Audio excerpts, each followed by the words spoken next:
Focus on Abilities is brought to you by Tier Memorial Hermann, redefining rehabilitation, removing barriers, re-enabling independence. In the ILRU Southwest ADA Center, promoting compliance with the Americans with Disabilities Act. Welcome to Focus on Abilities, a program about issues affecting the lives of people with disabilities. I'm Lex Frieden. I'll be your host for today's program. I'm professor at the University of Texas Health Science Center at Houston, and I direct the Independent Living Research Utilization Program at Tier Memorial Hermann. Today we have two very interesting guests to visit with, and I'll introduce them right after I ask you this question and take a short break. The question that we'll deal with today, and one that we'll answer before the end of the program, is how many cancer survivors are living in Texas now? We'll get to that question before the program's over. For right now, stay tuned. We'll be right back with Focus on Abilities.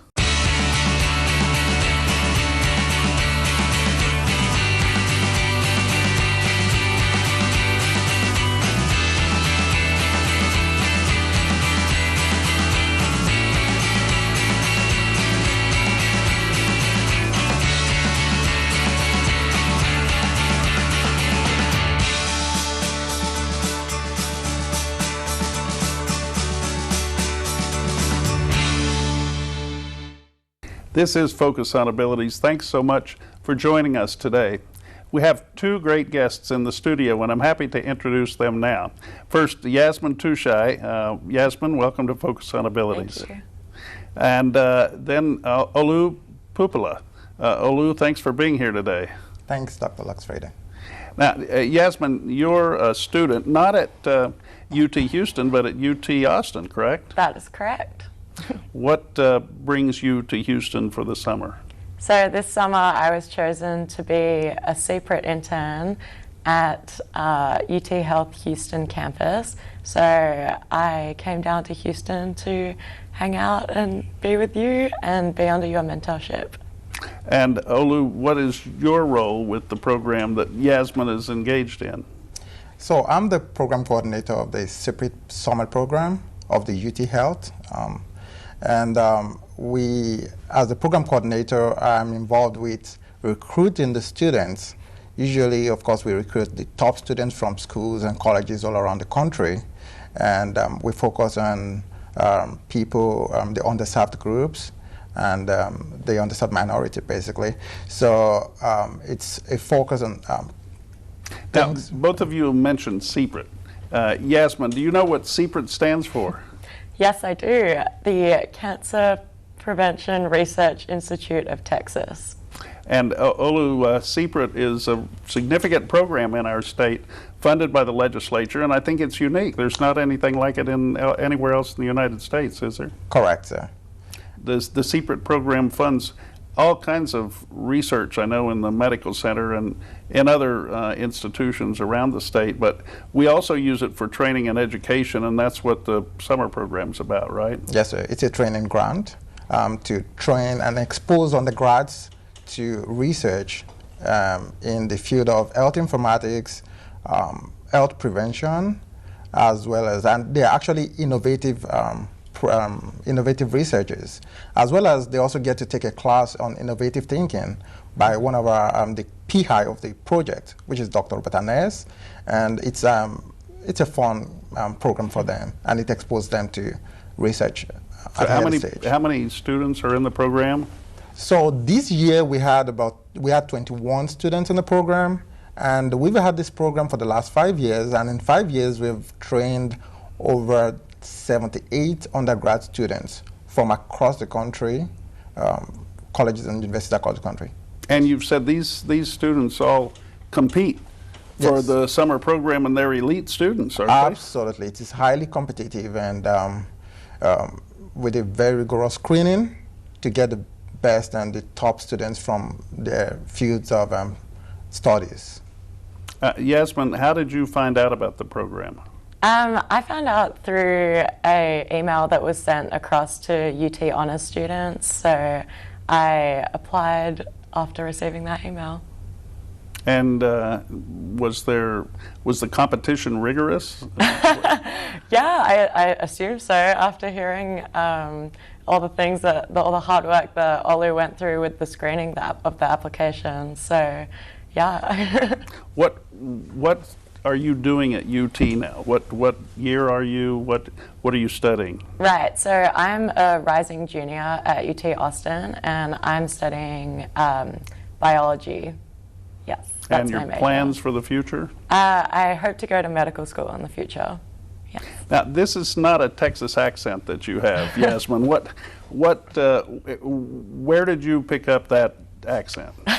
This accent is from the shores of Western Australia, actually. I'm from Perth, Western Australia. That's where I was born and raised. And you immigrated to Texas with your family? I did, yes. My dad's job moved us to Houston, and then I went to college in Austin. How do you like it in Texas compared to Western Australia? Yeah, honestly, it's not too different given the two Western nations are pretty similar, but definitely a little bit of a culture shock at first, but it's fine now. It's like second nature. What way? People speak with a different accent, but what else? Guns, tacos, and radios. Wow. Okay. And you like at least 2 out of 3 of those? Yes. I won't Love speculate tacos. further. Olu, you too have a foreign accent. Correct. You're a graduate student at UT, a fellow. What's your role there now? So I'm a graduate student in the School of Public Health. I'm pursuing my master's degree in public health, and I'm also a physician by background. So it's a combination of both, because the public health actually gives me the population perspective to patient care, and of course it gives kind of a strong background to research. So you studied medicine in Nigeria, your home country? Yes, sir. And practiced there before you came Yes, here to I did. graduate school? Correct. Oh, wow, that's a great background to be involved in public health here. Yes, sir. The program that you're in, when do you expect to finish that program, and what will you do afterwards? Well, so I'm finishing the program in December this year, and afterwards I'll be furthering my education, my graduate medical education in the United States, focusing on preventive medicine, and pretty much after that I'll go into research. So. Do you intend to pursue PhD? Along the line, that's a possibility which I've strongly considered. Okay. And how do you like Houston? Oh, it's great, because I've been in Houston for 5 years now, and I like it here. Weather's not You so agree bad. with Yasmin, it's all about the tacos and the rodeos? Absolutely. All right, Yasmin, you're involved in the summer program here. We want to hear more about that. And Olu, you had how many students again in the program this 21. summer? 21, and we'd like to know more about what those students are doing. We'll visit with both of you about those things, but first we'll take a short break. Those of you watching, please stay tuned. We'll be back with more Focus on Abilities.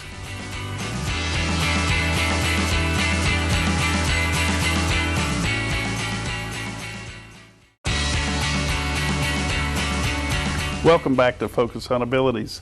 Today we have Yasmin Tuchaai and Olusegun Popoola in the studio. Yasmin, in looking at cancer survivors in the summer program that you were in, you must have found a whole variety of issues that make it difficult for survivors and their families to deal with some of the issues they face after treatment.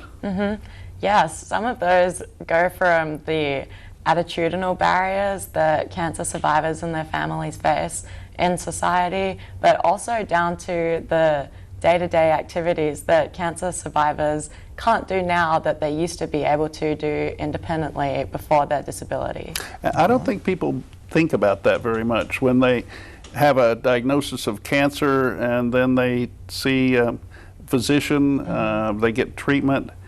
I wonder to the extent that people really realize that the prognosis doesn't mean the end for them, but it also doesn't necessarily mean that after their treatment they're going to be the same as they were before. Yeah, exactly. Different people are going to require different degrees of assistance in the daily living after their disability is diagnosed.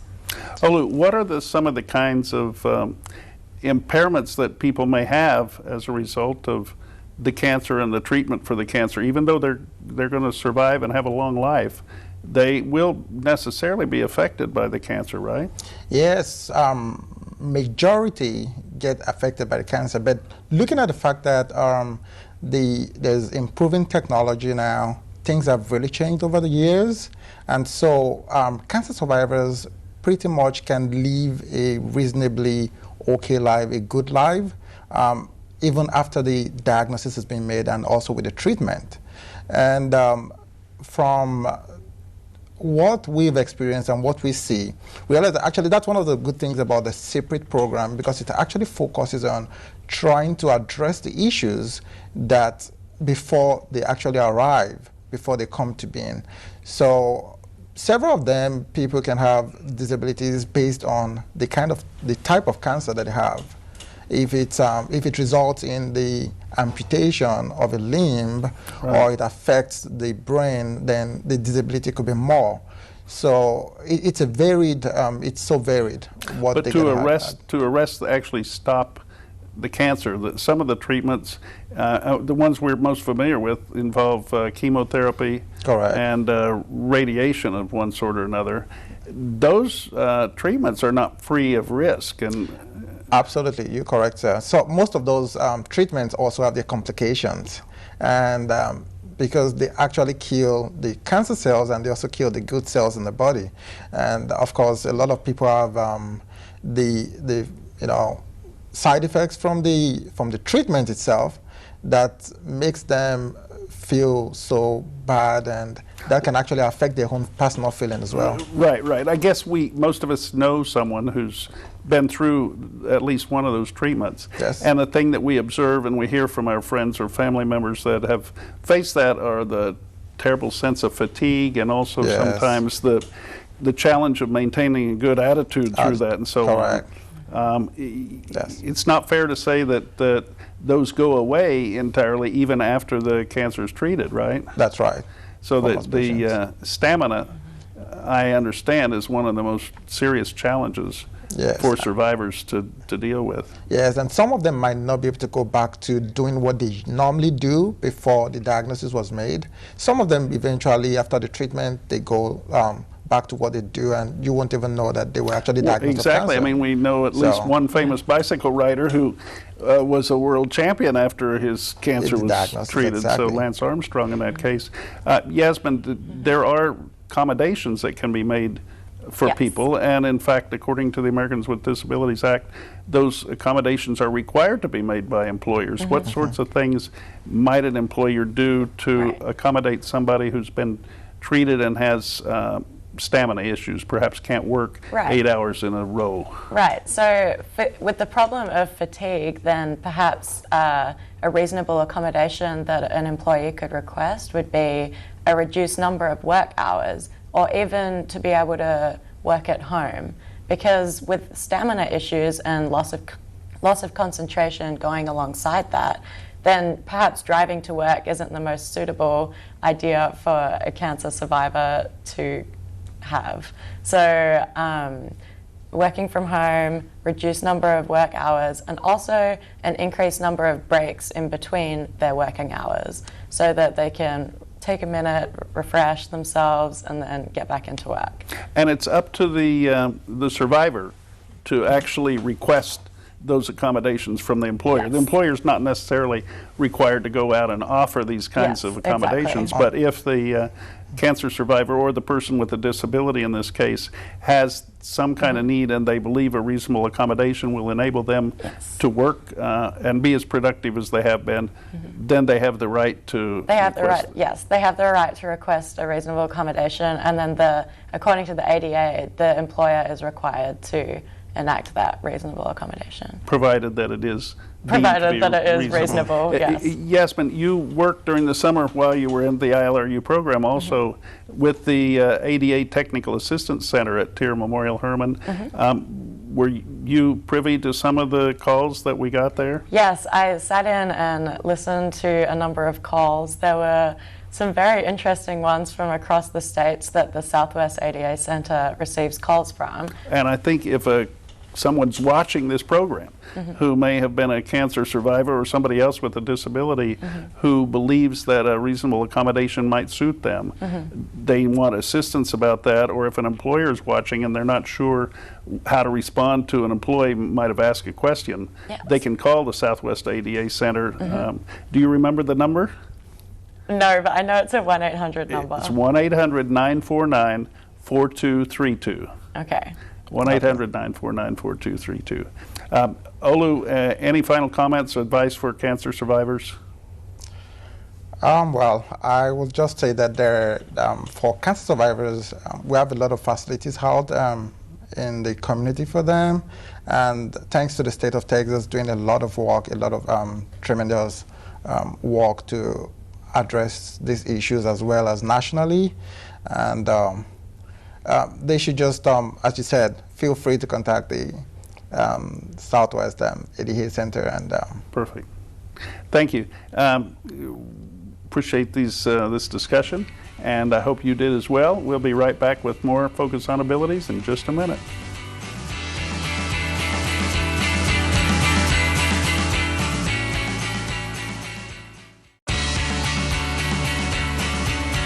I'm Lex Frieden, your host. This is Focus on Abilities, and we're here today with Yasmin Tuchaai and Olusegun Popoola. Both of them affiliated with the University of Texas Health Science Center at Houston, and both of them involved with the CPRIT, the Cancer Prevention and Research Institute of Texas, that sponsors a wonderful summer program that provides internships for students to learn about cancer and cancer research. Yasmin, your internship this summer focused on cancer and survivors living in the community. You were located at our institute at Tier Memorial Hermann and worked with our ILRU program there. Can you describe some of the things that you were engaged in and what you learned from that? Sure. So one of the first things that I was involved in was the creation of this report here, the ADA Impact of American Communities, which was basically about how the Americans with Disabilities Act that you yourself helped create has affected cancer survivors and people with disabilities in general in the community. And one of the first things that I did was compile the survey results from the 2015 ADA Impact Survey into graphical presentations. And the first result that we saw was the biggest impact of the ADA in American communities was the vast improvement in access to public accommodations in the past 25 years. So this is helpful to cancer patients who have perhaps lost limbs or something to cancer and therefore are in wheelchairs or need walking aids.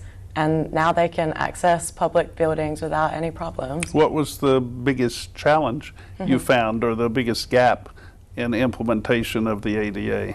By far, from reading the survey comments, it would have been employment opportunities. Between employment and finding suitable housing and healthcare for people with disabilities, they are definitely the major problems. And employment discrimination, is it your impression from reading all the comments on the surveys that there is still some kind of discrimination, or do you think it's just some kind of a novel? Definitely. I think the discrimination is really ingrained in the attitudes of a lot of employers because they have preemptive decisions such as like cancer survivors may come out of remission and their cancer may come back, and then they'll lose an employee, which is obviously undesirable for an employer, but a cancer patient cannot help that, and there's no excuse for discrimination in those bases. Well, there's a lot of mythology around employment and cancer too.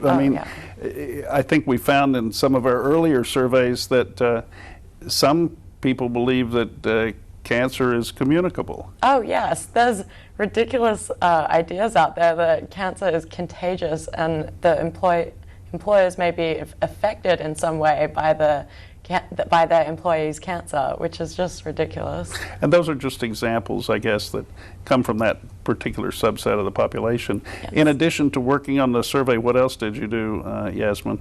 I accompanied you and a few others from the ILRU crew to Washington, D.C. for the 25th ADA anniversary celebrations, which was really a fantastic time. I learnt a lot of things and I met a lot of really influential people from the disability movement.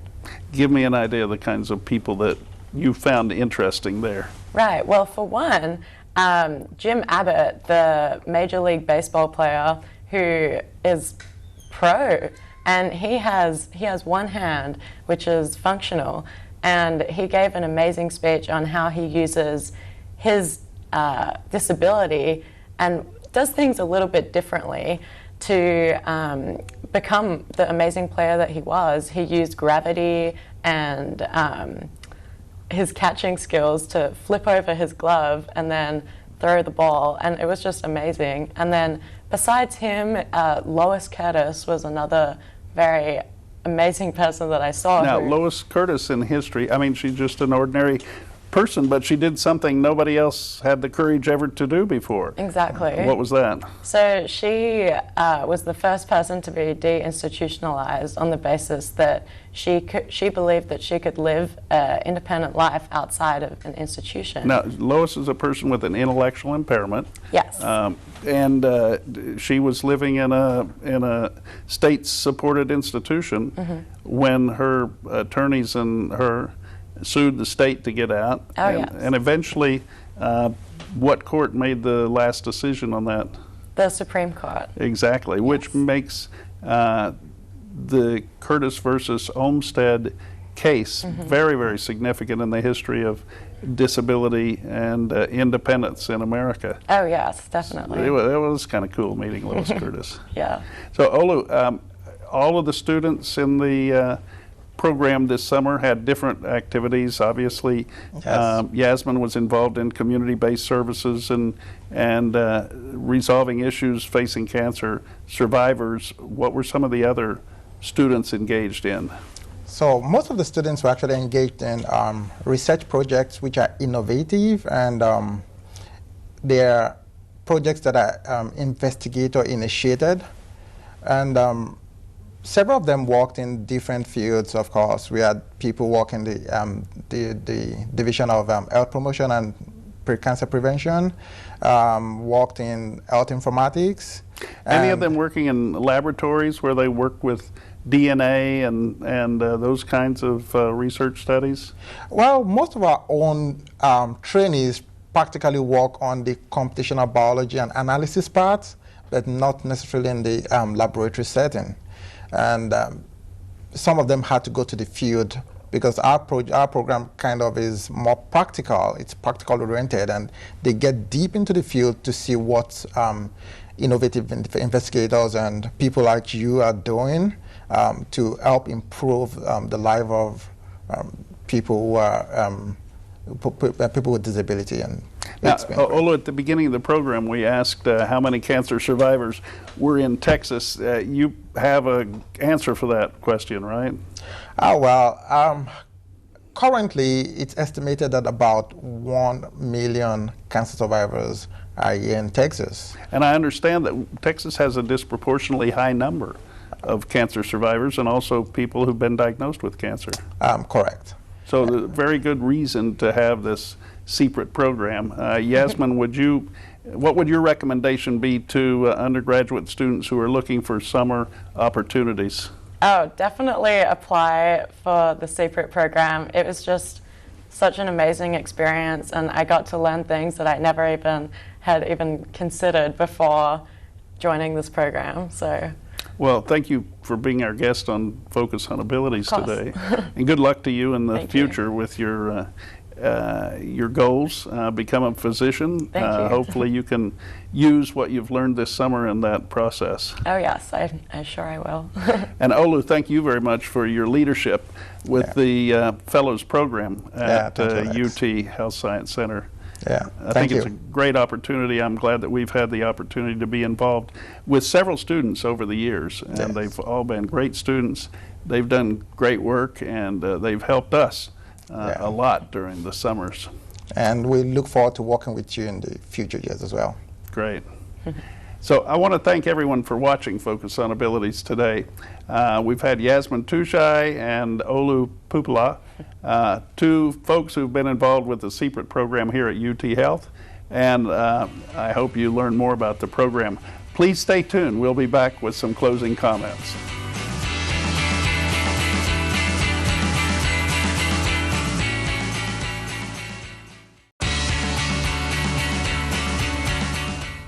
You've been watching Focus on Abilities on HTV. I'm Lex Frieden. Our program today has been about the Cancer Prevention Research Institute of Texas summer program for undergraduate students here at UT Health. Yasmin Tuchaai has been good enough to be our student this summer, and Olusegun Popoola has been the mentor and coordinator for the program system-wide here at UT. It's been a wonderful experience for us at the ILRU program at Tier Memorial Hermann, having Yasmin there working on a number of projects and learning a lot about cancer survivorship and disability in the community. If you have questions that we can help with pertaining to your rights as a cancer survivor or a family member or anyone else with a disability or an employer who's trying to provide appropriate accommodations for someone with a disability, please call the ADA Technical Assistance Center at TIER. The number is 1-800-949-4232. If you have information about cancer, there's plenty of resources on the web, and please look at the CPRIT program here in Texas. It's a wonderful program. Thank you all for watching Focus on Abilities. I want to thank the staff and crew here for doing such a fine job putting us on the air at HTV, and I hope you'll please tune in next time for more Focus on Abilities.